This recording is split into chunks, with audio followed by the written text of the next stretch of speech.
You are live. What's up, y'all? Hey, what's going on, people? Hello, everyone. How y'all doing?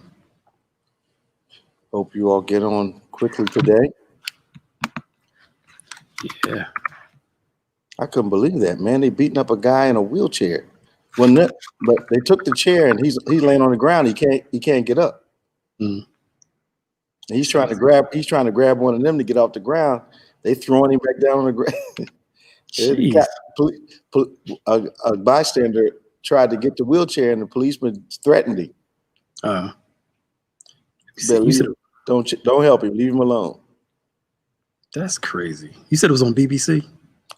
I think it is. It came on my Instagram, so it must be BBC. Okay. All right. Hello, Tiffany Lionel.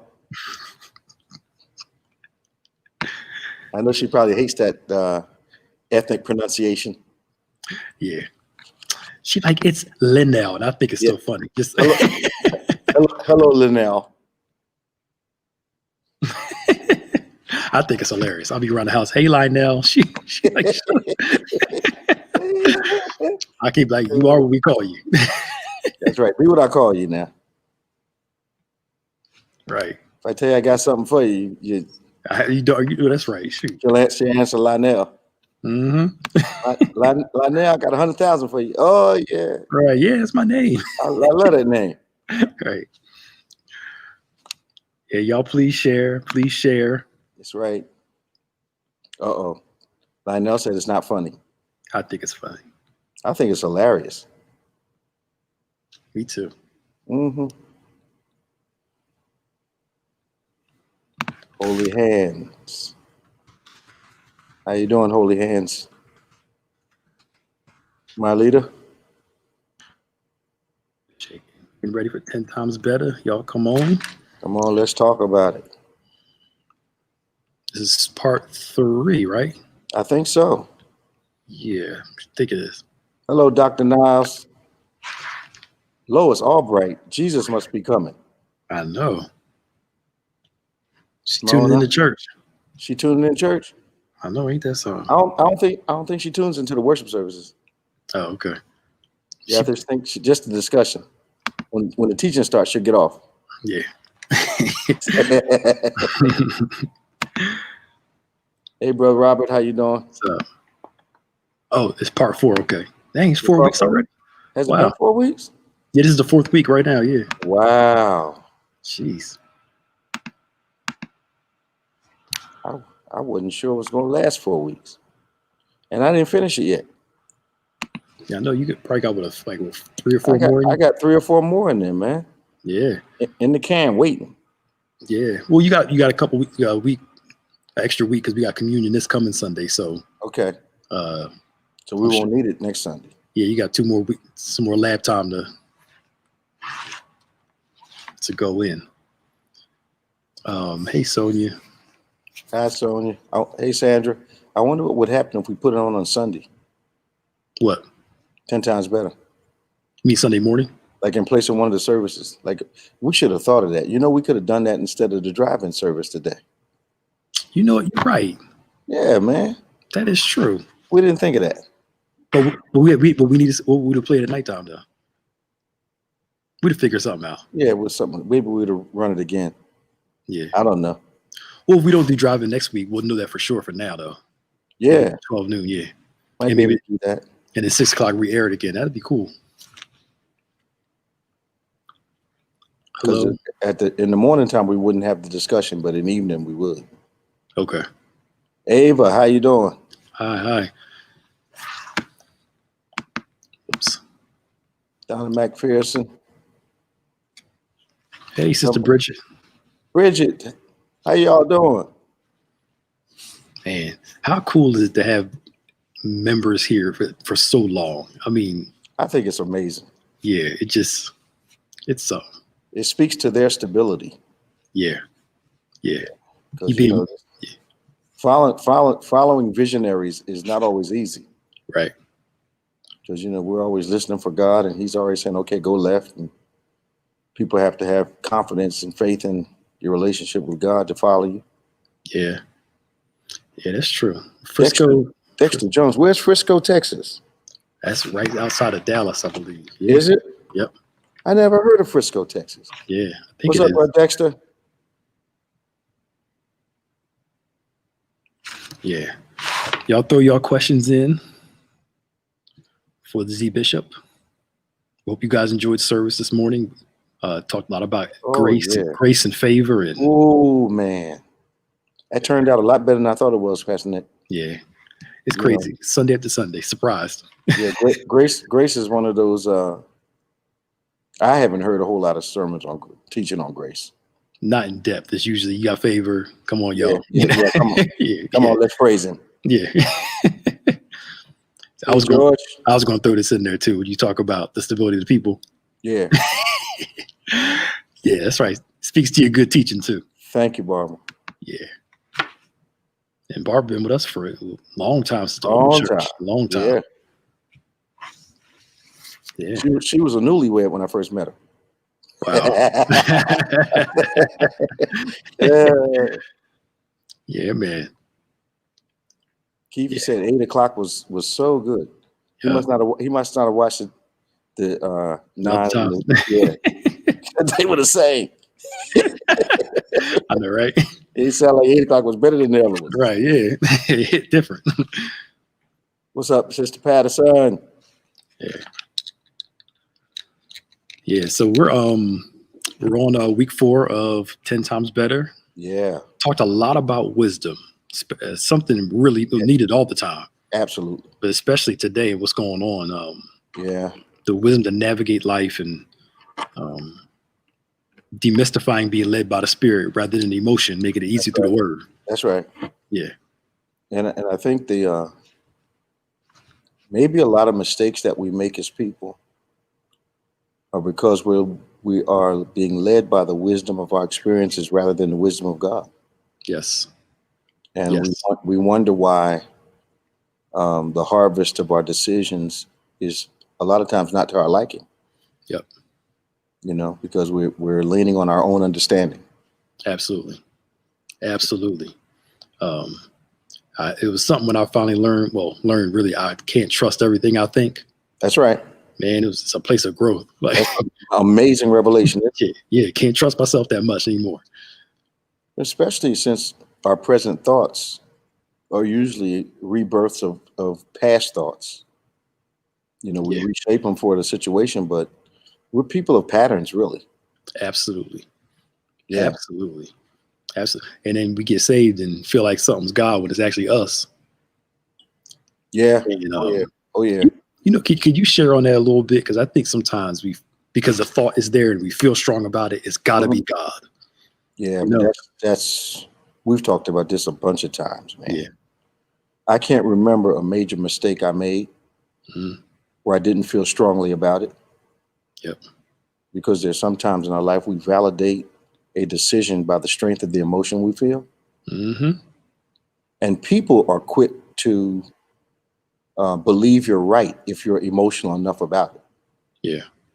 So they'll affirm, that feels like it to me too. Well, no, you just adopted a piece of how I'm feeling. Mm-hmm. And now we touching and agreeing on a strong emotion. Absolutely. Yeah, man. And we see that with politics. If somebody's passionate enough, it says the right things. People believe anything. Oh yeah. Hey, from Indiana, how you doing? Indiana's on. Hello, Olivia. How are you? Yeah. And we want to thank God for all of our Connections Church members too. We got a nice group that joined in the past month or so. Yeah, they're doing well too. Yeah. Yeah, and they're in my class. I understand some of them are taking class on Saturdays, and they're in Bible study, and they're waiting for anxiously waiting to get involved in the lifestyle ministries. You know, singles, couples, and I really am excited about forming an intercessory prayer group out of our Connections Church members. Yes. Yeah, and giving them monthly prayer assignments like we give ourselves. Okay, good. Yeah. I think we're working on the orientation for next Sunday. So next Sunday? Before communion. Okay. But that'd be cool. Yeah, we're going to talk through it this week. Okay. To, make sure we get everybody on the Zoom. So we get the new members orientation, Connections, and Bethany next Sunday. Yeah, next Sunday. And Try to figure out. We'll do it like this. Yeah, right on Zoom, and then figure out how we can do them in groups so we're not having 200 people, 100 people on at one time.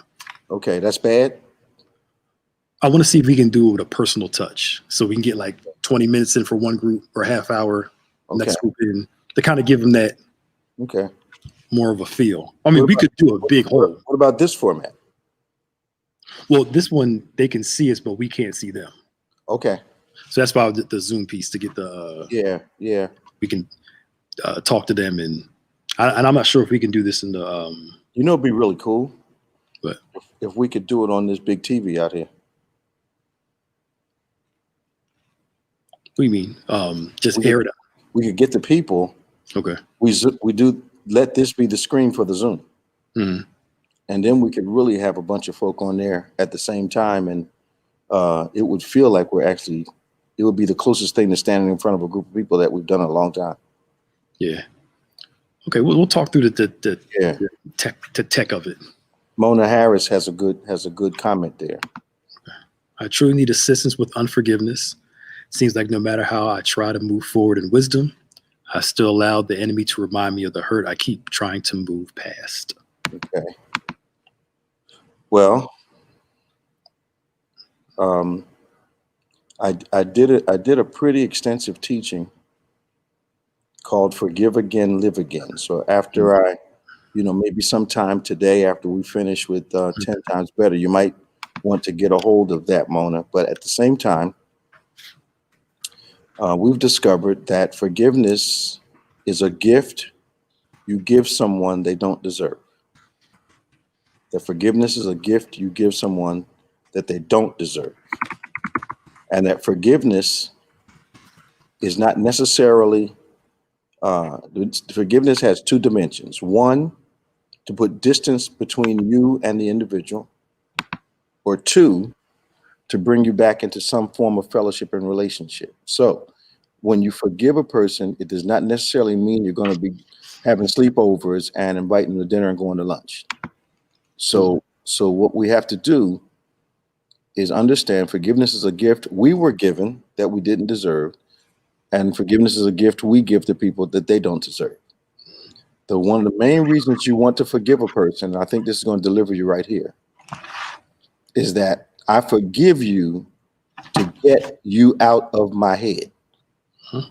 I forgive you to distance myself from you if you have done something to me that I need to forgive you for. At the same time, as I'm distancing you, I'm getting delivered because there's a couple of things that have to happen. I need to understand that there's a harvest of words connected to words that hurt. There's a harvest of actions that are connected to actions that have hurt. And there's also a harvest of emotions. We can forgive a person for what they've said. We can forgive them for what they've done. We can actually forgive them for how we felt, but we can't forget how we felt. So the emotion attached to the words and the deeds is a harvest of the words and the deeds that we don't forget.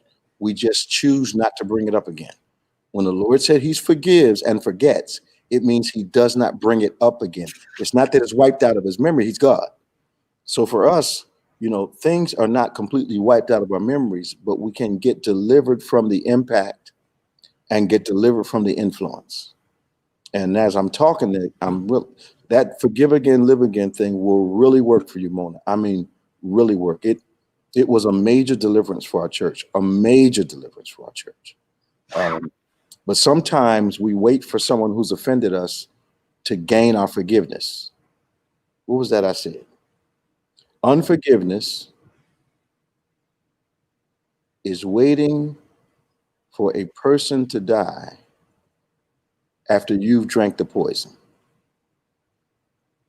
So I'm waiting for that person to become impacted by my unforgiveness, and they never do. So I forgive them so I can get them out of my head and get them out of my heart. I hope that helps you. Yep. Well, that's it. That's when you really need it. When you're living with somebody. Yeah. Yeah. Yeah. You gotta, the relationship situation requires that at some point we stop bringing it up or you can't move forward. And it's not that you forget, it's that you choose not to talk about it anymore. So it's difficult. We forgive each other for words, we forgive each other for deeds, but we don't forget how we felt when the thing was done or said. Yep. Yep. In the Bible, it states Jesus says you can forgive 7 times 7. Can we forgive ourselves, then forgive others, or vice versa? Well, we can forgive ourselves. I think the hardest thing to do is forgive yourself.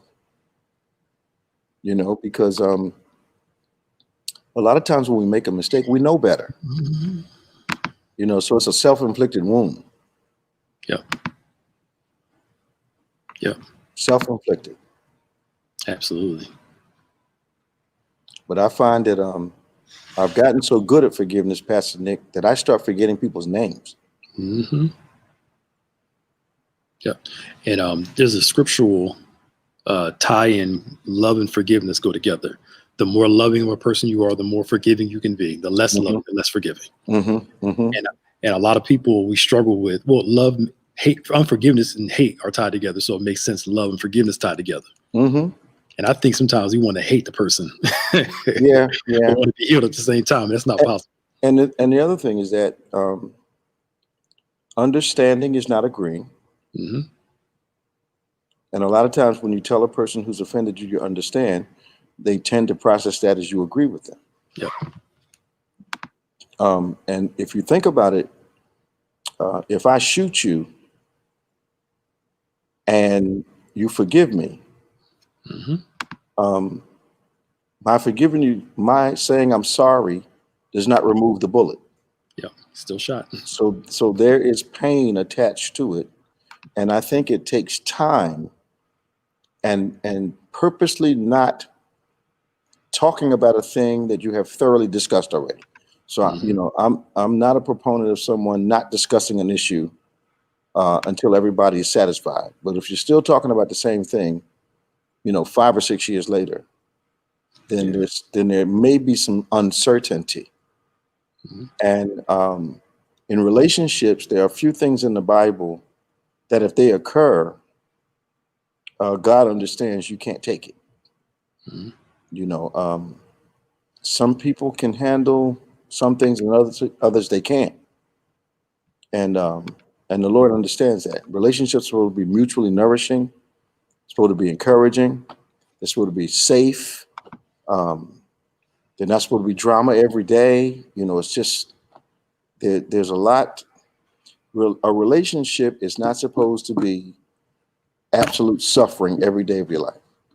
That's not the way God put it together. Right. Absolutely.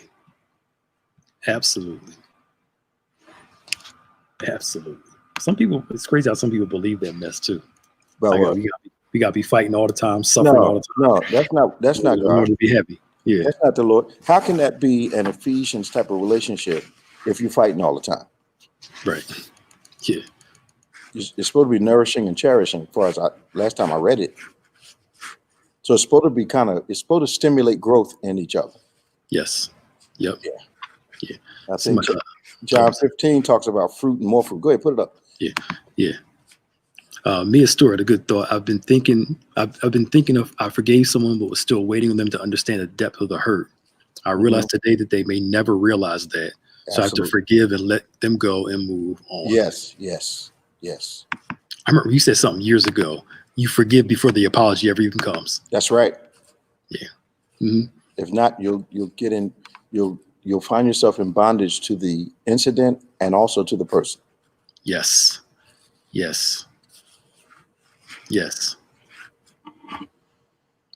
So true. Oops. Okay. All right, y'all. We got about 4 minutes. Wow, that went fast. Yeah, it really did. It's 5:51, Pastor Nick. Yeah, we get off at 5. We get off at 5:55 to get them time. Okay. Yeah. Get them time to get ready. Yeah. Yeah, I don't know why people think a good relationship is I know back in the day, they may not do this anymore, but back in the day, when people were going together and they fought a lot, people would actually say they needed to get married. Yeah. Yeah. Y'all fight like y'all married. Yeah. No, if you're starting out like that, I always say people on their best behavior before you marry. Yep. They are because before you marry them, you're trying to impress them. Mm-hmm. And if this is the best they can do when they're trying to impress you, what the heck do you think they're going to do once they think they have you? Yeah. Look, marriage and babies don't change nobody. They make them more who they already are. Yeah. You know what? That thing we talk about regarding opportunity. Okay. As it relates to performance. Mm-hmm. For years, I think we mistakenly thought that people would rise to the occasion once they got married. Yep. When actually what's revealed is your level of preparation to be married. Yep. Absolutely. Jalen, if you forgive and still feel disappointed, how can you get past that? I think disappointment is an internal acknowledgement that what you experienced was not good. Did that make you happy? So what disappointment shows you, disappointment is connected to a capacity you hope didn't exist. So you have this person, they've got these 10 good characteristics, and all of a sudden they start doing crazy stuff, and you got a sense of disappointment. And the disappointment is real because suddenly you see something you didn't see before. Yeah. Yeah. And you can forgive and still be disappointed in a person. Absolutely. I don't think you can raise your kids without that. Yeah. Yeah. Right. Yeah. So can you give us a tip? What do you remember the point you're on today, like a little snippet in the last 1 minute? I know we're going to promotability. I know we're going to, we're coming out of wisdom into the ability to get back up after a fall, into promotability, and then some other things come out of that. It's going to be great. Good. All right, y'all, get ready. We'll be back about 6:44, 6:45. It ends at 6:43. Odd time, so it's about 6:44, 6:45. We'll be back. Yeah, it ends at 6:43. So What's up, Jeremy? How you doing? Thanks for joining us again. Yes, sir. Make sure you come back and join us after this post discussion. When the video comes on, y'all, please share, tag people, all that good stuff, so they can be on today for 10 times better.